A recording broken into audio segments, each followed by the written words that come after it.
Au début de notre siècle, Alfred Wegener changea notre vision de la Terre. Il émit l'idée que les continents étaient au départ unis en une masse terrestre gigantesque appelée la Pangée.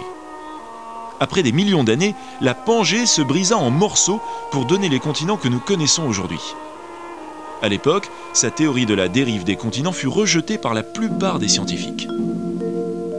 Cette théorie évolua pourtant vers l'explication la plus globale des forces qui modèlent notre planète, la théorie de la tectonique des plaques.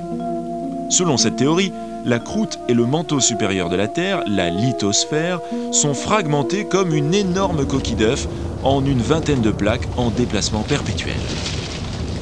Lorsque ces plaques bougent, elles transportent les continents avec elles. Certaines se brisent et se séparent. Certaines coulissent les unes contre les autres.